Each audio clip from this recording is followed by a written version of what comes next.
bounds.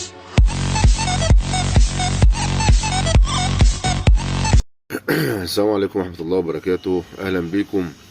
عايزين بس نتكلم عن ماتش امبارح بتاع الأهلي وريال مدريد، النتيجة الكبيرة الزائفة اللي حصلت 4-1. ما نقدرش نقول إن الأهلي كان عنده سوء حظ كبير أوي الشوط الأولاني، ولو كان في يعني توفيق كنا ممكن نخرج من نتيجة أحسن من كده سواء بالمكسب أو بالخسارة، ولكن مش دي المهم.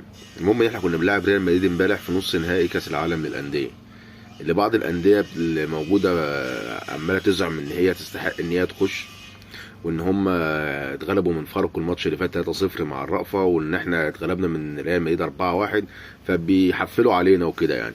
بس عايزين نقول لهم بس حاجتين اتنين بس عشان يبقوا واخدين بالهم. ان احنا كنا بنلعب ريال مدريد ند بند، ان احنا لعبنا ماتش كويس جدا، ان سوء التوفيق هو اللي ما خلناش ان احنا نعمل نتيجه كويسه قدام اعرق فريق في العالم. بالنسبه بقى لحته اصل انت طالع تالت ورايح وانت مش البطل والكلام الهادي اللي هم عاملينه له، المفروض ان بطل الدوري هو اللي يخش وكلام من ده. طب ما ممكن يبقى بطل الدوري الموزمبيق اللي يخش، ما هو عايزين بطل من افريقيا وخلاص. اشمعنى يعني الدوري المصري ياخدوا منه الزمالك مثلا؟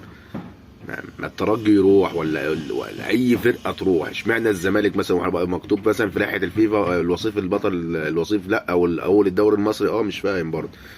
فيا ريت يعني نتكلم شويه ونشوف فرقتنا ونركز في الكوميديا اللي بتحصل عندكم، لان بسم الله ما شاء الله يعني احنا عندكم تغيرات بتحصل كل يوم. يعني بسم الله ما شاء الله، فريرا مشي، الاسبوع اللي بعده جه وقعد على الدكه وبيدفي نفسه تقريبا، كانت الدنيا كانت ساقعه، وكابتن اسامه نبيه هو اللي كان ماسك الماتش.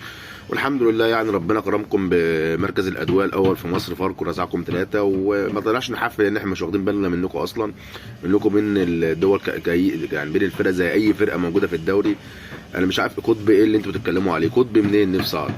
يعني الفرق بينك اصلا والاسماعيلي 13 دوري، الفرق بينه وبينك اكتر من 30 دوري، ففعلا انت قطب فعلا يعني. فيا ريت نركز بس في فرقتك بس، والتحفيلات اللي انت عمال تحفلوها دي، انت بتحفل عليها ان خسرت من ريال مدريد، وان الصحف العالميه كلها بتقول ان فوز ريال مدريد كان فوز هاش. يعني لا الفوز اللي كسبوه ما فيش انعكاس من ما فيش انعكاس منه ان الفرقه كانت اقوى، او الفرقه اللي كانت بتلعبوا كانت ضعيفه. بالعكس، الناس كلها كانت بتشيد بلعيبه النادي الاهلي، كانت بتشيد بالاداء اللي قدمه النادي الاهلي. فيا ريت يعني خلينا في البلاوي اللي عندكم وركزوا فيها، وربنا يكرمكم ان شاء الله. يعني لما يظهر لكم حد يوصلكم لكاس العالم للانديه ان شاء الله، يعني ابقوا كلمونا وانتوا بتلعبوا هنا. سلام.